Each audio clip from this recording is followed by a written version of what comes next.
Tanpa terasa kita sudah di penghujung kitab Kisah Para Rasul, walaupun masih ada satu pasal yang belum kita bahas, tapi paling tidak di dalam pasal ini kita melihat bagaimana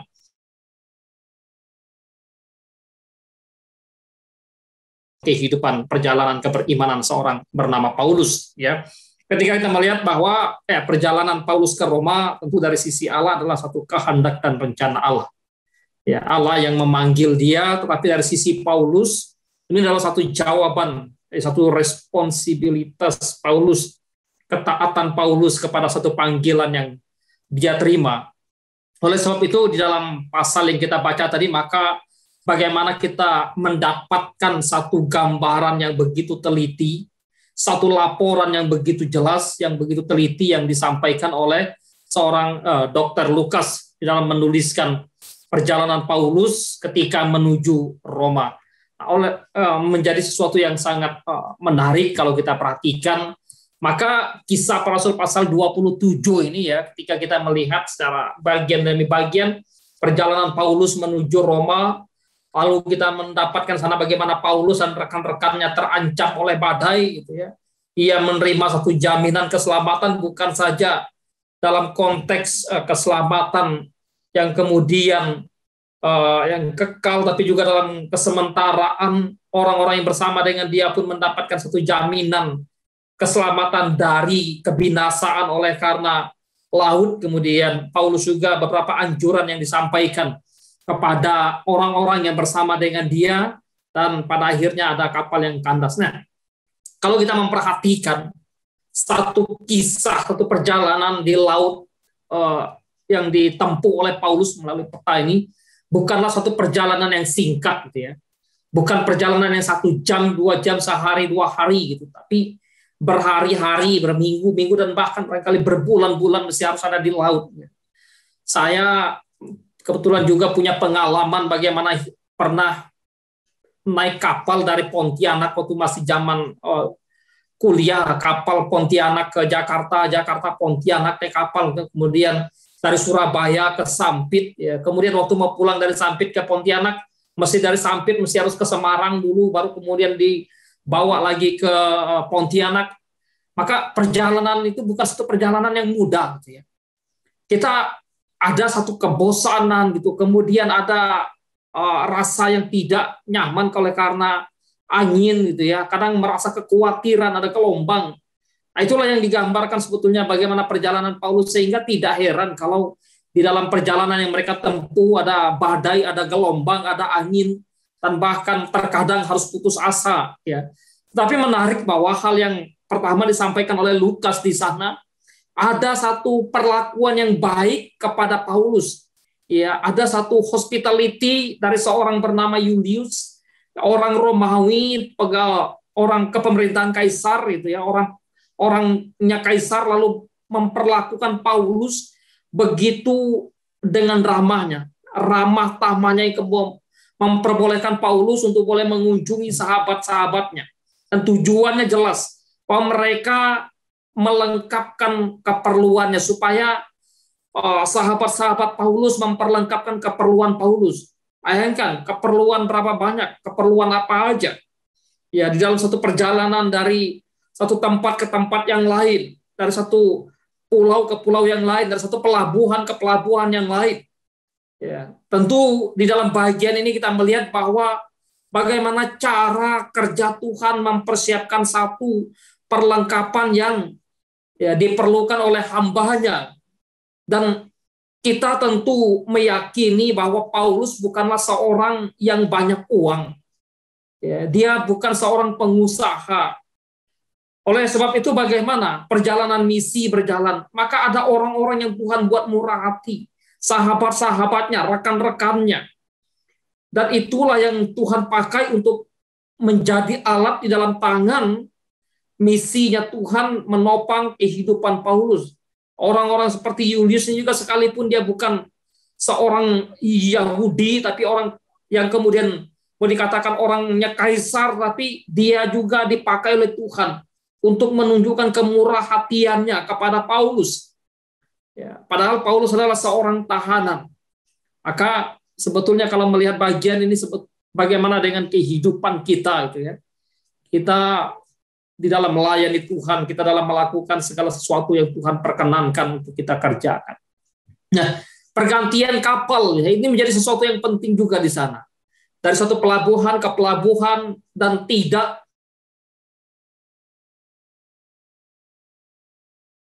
itu langsung ke pelabuhan yang paling ujung ke Roma misalnya. Tidak, karena ada pergantian, ada kapal-kapal kecil. Tapi juga ada kapal-kapal yang memang ya transitnya hanya sampai di satu pelabuhan saja, sehingga mereka harus berganti kapal. Ya, ini tentu kalau kita tidak membayangkan masuk ke dalam satu peristiwa, satu pengalaman atau satu teks di zaman itu seperti apa, kondisinya seperti apa, kita sulit untuk membayangkan. Kalau kita akan membayangkan bagaimana transit dari satu bandara ke bandara yang lain, transit dari satu stasiun ke stasiun lain. Tapi bagaimana Paulus dan kawan-kawannya transit dari satu pelabuhan ke pelabuhan yang lain, ya dengan kondisi yang mesti harus tidak nyaman, tetapi juga dalam kondisi yang tidak aman. Menarik apa yang diperingatkan oleh Paulus kepada orang-orang yang ada di kapal itu. Mereka punya pengalaman, ya. Orang-orang kapal perwira kemudian mempercayakan kapal mereka kepada jurumudi, kepada nahoda, daripada kepada perkataan Paulus. Barangkali mereka berkata kepada Paulus, engkau tidak lebih dari seorang tahanan, engkau tidak lebih dari seorang yang akan dibawa ke Roma untuk diperhadapkan kepada kaisar, di mana engkau akan diadili di sana. Sehingga untuk apa kami mempercayakan atau untuk apa kami percaya kepada perkataanmu? Untuk apa kami menerima nasihatmu? Engkau bukan seorang pelaut, engkau bukan seorang nakoda, engkau bukan seorang jurumudi. Ya. Engkau seorang pembuat tenda, engkau seorang yang tidak punya pengalaman apa-apa tentang bagaimana mengarungi lautan, bagaimana menyeberangi samudra, bagaimana mengendalikan kapal, bagaimana berhadapan dengan ombak, dengan gelombang, dengan angin. Sehingga mereka betul-betul mengabaikan apa yang menjadi peringatan Paulus. Ya. Oleh sebab itu, apa yang di dalam bagian ini, maka pengandalan antara kekuatan atau pengalaman manusia versus pendengaran atau mendengarkan apa yang disuarakan oleh Tuhan melalui Paulus membawa satu akibat, membawa satu dampak yang mereka boleh rasakan. Nanti mereka akan mengalami banyak kerugian. Ya, di dalam kehidupan kita juga sebetulnya. Terkadang ketika kita punya satu pengalaman, satu punya kekuatan, punya kemudian skill-skill tertentu, kecenderungan kita manusia, kecenderungan gitu ya, lupa untuk mempertanyakan lagi kepada Tuhan, lupa untuk meminta petunjuk hikmat bijaksana daripada Tuhan, karena merasa bisa tadi. Ya, kalau misalnya orang bidang ekonomi karena memang merasa ahlinya di ekonom, terkadang ya untuk apa saya mesti bergumul dan bertanya dengan Tuhan, saya kemanakan uang ini, saya kelola seperti apa, karena saya punya ilmu untuk memanage keuangan ini. Atau sebaliknya dalam hal dunia misalnya pendidikan. Tetapi ketika manusia dengan segala kekuatannya, dengan segala pengalamannya, menghadapi realita yang kemudian Tuhan hadirkan di dalam kehidupan mereka, maka mereka akan menyadari, oh ternyata tidak selamanya pengalaman, kekuatan, kepintaran, skill yang kita miliki itu ya, beda dengan apa yang Tuhan hadirkan dalam kehidupan kita. Mereka mengabaikan apa yang dipesankan oleh Paulus. Apa yang dipesankan oleh Paulus bukan sekadar dari apa yang dia alami, bukan dari sekadar bagaimana dia mempelajari, tetapi apa yang disampaikan oleh Paulus adalah sesuatu hikmat bijaksana yang Tuhan berikan kepada dia. Pesan yang Paulus sampaikan adalah pesan yang Tuhan berikan kepada Paulus, sekalipun tidak secara tertulis secara langsung bahwa Tuhan berbicara kepada Paulus, tidak. Tetapi apa yang menjadi perkataan dari seorang rasul yang dipakai oleh Tuhan, itu tidak lepas daripada itulah bijaksana Tuhan yang diberikan kepada mereka, kepada Paulus. Mendengarkan perkataan seorang rasul, mendengarkan perkataan Tuhan. Maka di dalam bagian kehidupan kita, ya, Ada salah satu seri filsafat Asia sebetulnya, kalau Bapak Ibu pernah dengar, bahwa apa yang harus kita taati? Pertama, bahwa harga mati ketaatan kepada otoritas Allah, kepada perkataan Tuhan. Ya, kemudian tentu ketika kita mau mentaati perkataan Tuhan, mendengarkan perkataan Tuhan, maka kita juga mesti memiliki satu relasi, satu hubungan yang dekat dengan Tuhan. Sekarang firman, gitu ya, Alkitab yang kita pegang, Alkitab yang kita baca, itulah sarana, itulah suara Tuhan, itulah hikmat bijaksana Tuhan. Dan tentu mendengarkan pengarahan-pengarahan atau mendengar, membaca melalui buku-buku yang sangat bermanfaat bagi kita, pemikiran-pemikiran orang bijak, orang berhikmat yang Tuhan pakai, itu penting. Nah, di dalam bagian ini maka dengan apa yang mereka lakukan, melanggar atau mengabaikan apa yang Paulus sampaikan, ada kerugian yang begitu banyak yang terjadi akibat mengabaikan perkataan Paulus. Sebetulnya dalam bagian ini betapa rugi besar yang kita alami, yang manusia alami ketika manusia mengabaikan apa yang Tuhan katakan kepada mereka. Ketimbang kemudian mereka pikir bahwa ya saya mendengarkan perkataan-perkataan dunia, saya mengandalkan kekuatan saya sendiri. Karena itu bagi mereka atau bagi manusia ya itu nyata, itu dekat gitu ya. Itu realita. Tapi sebetulnya bahwa cara Tuhan mendidik tiap orang itu beda sekali. Kerugian besar bagi manusia ketika manusia ya, tidak mengandalkan Tuhan. Yeremia mencatat, celakalah orang yang mengandalkan manusia. Tapi mereka yang hidup dalam takut akan Tuhan, mereka akan dipelihara oleh Tuhan.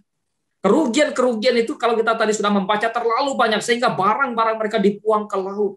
Ya, barang-barang mereka yang ada dalam kapal yang seharusnya dibawa barangkali atau apa harta benda, kekayaan, entah rempah-rempah, perdagangan, semua dibuang ke laut. Pada akhirnya sia-sia. Ya. Dan di situ kemudian Paulus menasehatkan orang-orang yang ada di kapal. Ya.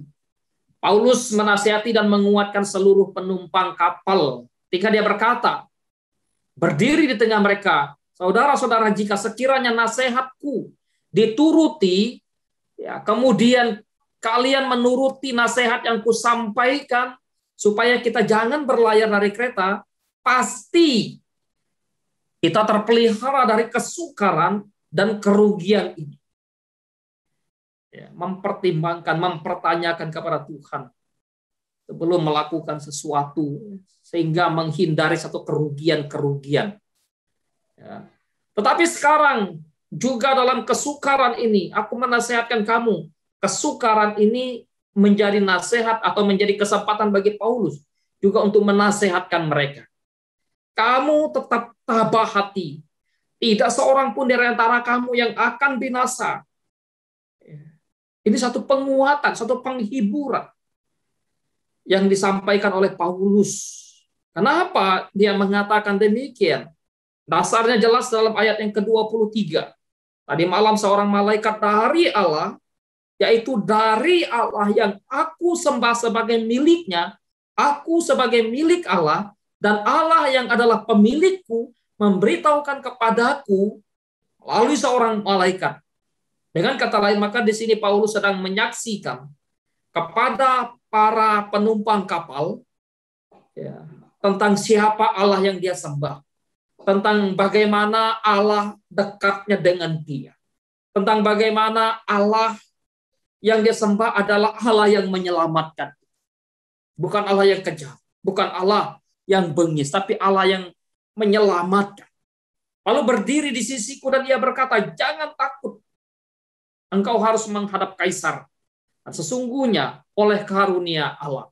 Ketika Paulus harus berlayar ke Roma menghadap kaisar, menjadi seorang tawanan, menjadi seorang hukuman di sana, ingat bahwa itu adalah sesungguhnya kasih karunia Allah kepada Paulus. Sehingga ketika bicara tentang pemeliharaan Allah atas hidup manusia, bukan serta-merta kenyamanan, bukan serta-merta kesehatan, bukan serta-merta kekayaan, tetapi bicara tentang anugerah Allah, kasih karunia Allah kepada seorang yang dicintai juga bisa bicara tentang perkara-perkara yang Tuhan perkenankan terjadi. Kerikil-kerikil yang harus dia lewati, onakan duri yang harus dia jalani. Oleh sebab itu kemudian maka semua orang yang bersama-sama dengan engkau di kapal ini akan selamat karena engkau. Disinilah kehadiran seorang Paulus, seorang benar, seorang yang dikasihi oleh Tuhan, menjadi dampak bagi orang yang ada di sekitarnya. Kita mengingat kalau kita membaca Kejadian bagaimana ketika Abraham berkata kepada Tuhan waktu ingin membinasakan Sodom dan Gomora. Apakah sekiranya ada 50 orang benar di Sodom dan Gomora, engkau akan membinasakan mereka? Oh tidak.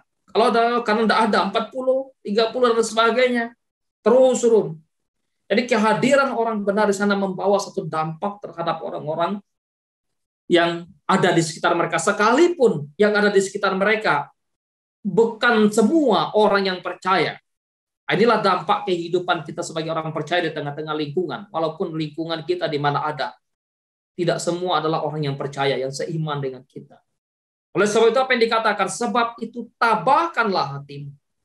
Kembali dikatakan tabahkanlah hatimu. Karena aku percaya pada Allah bahwa semuanya pasti terjadi. Sama seperti yang dinyatakannya kepadaku. Namun kita harus mendamparkan kapal ini di salah satu pulau. Ini pasti terjadi. Disinilah tanda bahwa yang disampaikan oleh Paulus adalah berasal daripada Allah. Karena yang berasal daripada Allah tidak akan pernah meleset. Apa yang dikatakan oleh Allah kepada seorang nabi, kepada seorang rasulnya, pasti itu akan terjadi.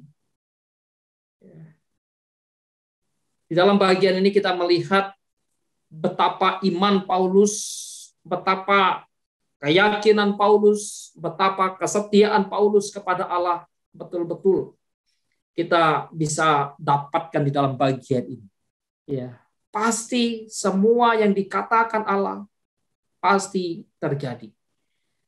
Karena aku percaya kepada Allah. Percaya kepada Allah, ya, percaya kepada perkataannya, maka mempercayakan diri, mempercayakan hidup juga kepada Tuhan. Nah, di dalam bagian ini maka sebetulnya bicara nasihat dan pengakuan Paulus dalam hubungannya dengan Allah. Jadi tidak ada badai atau ada badai yang dapat menghalangi perkenanan Tuhan kepada umatnya. Kenapa? Karena Tuhan adalah penolong yang selalu ada. Maka ketika melihat bagian ini bagaimana mereka tidak dibinasakan, Paulus kemudian juga tidak dibinasakan atau tidak mengalami kematian oleh karena bencana badai yang menimpa mereka. Di sini saya melihat bahwa selama Tuhan memiliki pekerjaan yang harus kita lakukan, hidup kita akan diperpanjang. Dengan kata lain, ketika Tuhan memanggil seseorang untuk kembali kepada Dia, maka tugasnya dalam dunia memang sudah selesai. Sudah selesai. Aku sudah mengakhiri pertandinganku, itu Paulus.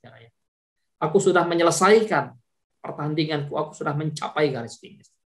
Sehingga bicara kematian orang percaya, ya, maka bicara tentang bagaimana berakhirnya juga tugas mereka dalam dunia. Tetapi ketika Tuhan mempercayakan hidup, Tuhan masih mempercayakan tanggung jawab, Tuhan masih mempercayakan pekerjaan, Tuhan masih mempercayakan misinya. Bagi seseorang, sehebat apapun sakitnya, ketika Tuhan masih mempercayakan tugas untuk dia kerjakan dalam dunia, dia masih diperpanjang Tuhan hidupnya. Maka hidup Paulus di tangan Tuhan, bukan di tangan kaisar. Hidup Paulus di tangan Allah, bukan di tangan badai. Hidup Paulus di tangan Tuhan, bukan di tangan para penghukumnya, bukan di tangan para ahli-ahli agama yang memusuhi dia. Paulus mengajak orang untuk makan ketika mereka menjelang kemudian siang, semua orang diajak untuk makan. Mereka sudah 14 hari menanti situasi kapal, ya, barangkali juga karena perasaan takut, gelisah tadi, ya. Kemudian ada barangkali juga karena di kapal, yang namanya di kapal biasanya mabuk angin juga, sehingga udah tambahlah gelisah, susah makan juga misalnya. Ini juga menjadi satu perhatian. Sehingga dikatakan di sana, karena itu aku menasihatkan kamu supaya kamu makan dahulu. Hal itu perlu untuk keselamatanmu. Ya, makan juga tentu perlu, fisik juga perlu. Bukan hanya sekedar perkara rohani, tapi juga perkara jasmani. Ya, karena itu Yesus mengatakan kita perlu makan roti tentu, tapi juga kita perlu firman. Yesus tidak mengatakan bahwa kita tidak perlu roti lagi. Yesus tetap mengatakan kita perlu roti karena kita masih hidup dalam fisik, hidup dalam tubuh.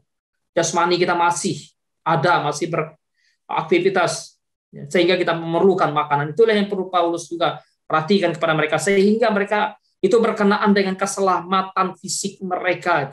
Tidak seorang pun di antara kamu yang hilang, yang binasa, sealaipun rambut di atas kepala. Dengan demikian kemudian Paulus mengambil roti, mengucap syukur di hadapan mereka, memecah-mecahnya lalu memberikan kepada mereka.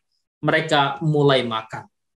Ya, seperti gambaran Tuhan Yesus yang sedang melakukan satu perjamuan kasih, ya, mecah roti dia, atau seperti ketika Yesus memberi makan 5.000 orang, yang mengambil roti lalu mengucap syukur di hadapan orang yang sedang duduk di lapangan, lalu memecah-mecah roti itu misalnya memberikan para muridnya misalnya, ya. Ini satu gambaran sungguh luar biasa. Maka di dalam bagian ini tanggung jawab kita sebagai orang percaya juga bagaimana kita memperhatikan kehidupan secara, bukan saja secara jasmani, bukan saja secara rohani, tapi juga secara jasmani orang kita perlu perhatikan. Maka ingat waktu Tuhan Yesus mengatakan kepada Petrus, berilah makan atau gembalakanlah domba-dombaku. Berilah makan mereka. Tugas kita memberi makan saudara-saudara kita. Ya, menguatkan hati semua orang. Maka Paulus juga memperhatikan jiwa mereka. Sekaligus juga memperhatikan perut mereka. Setelah itu kemudian mereka membuang lagi gandum ya ke laut. Nah, inilah gambaran bagaimana tadi mereka bawa rugi, udah bawa jauh-jauh bawa. Tiba-tiba dibuang semuanya. Dari mulai siang, maka di situ kemudian di sini kita melihat apa yang dilakukan oleh mereka.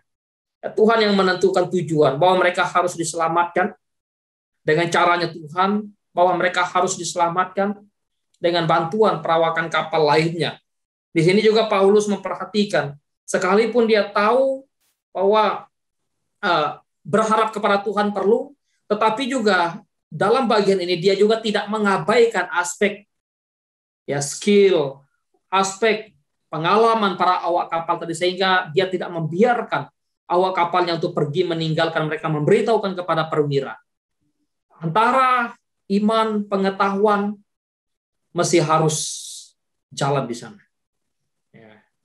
Jadi tidak bisa juga karena mentang-mentang kita orang beriman ya tidak kita lalu mengabaikan aspek pengetahuan, aspek skill juga nggak bisa juga. Ya. Kita melihat bagaimana kedua-duanya berjalan di dalam terang Tuhan. Orang yang mau melarikan diri awal kapal itulah keegoisan manusia.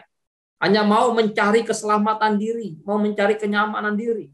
Mengorbankan orang lain, membiarkan orang lain binasa. Dan hidup orang percaya kita melihat dalam bagian ini.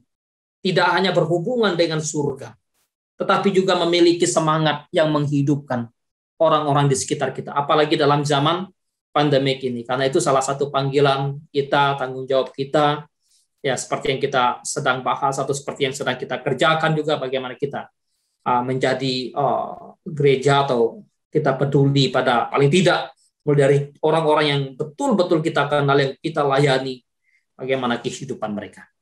Ya, kesedihan dunia menghasilkan kematian. Sukacita Tuhan adalah kehidupan.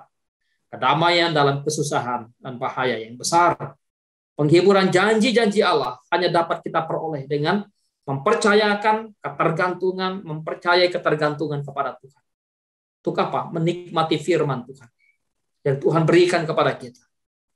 Dalam konteks keselamatan mereka di kapal, keselamatan mereka dinyatakan harus tunggu.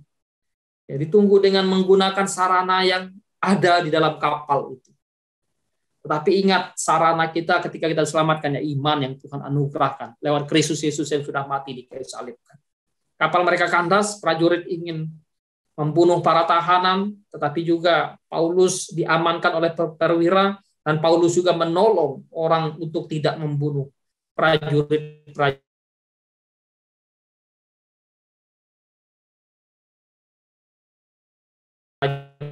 yang ada juga. Ya, menggagal. Ya.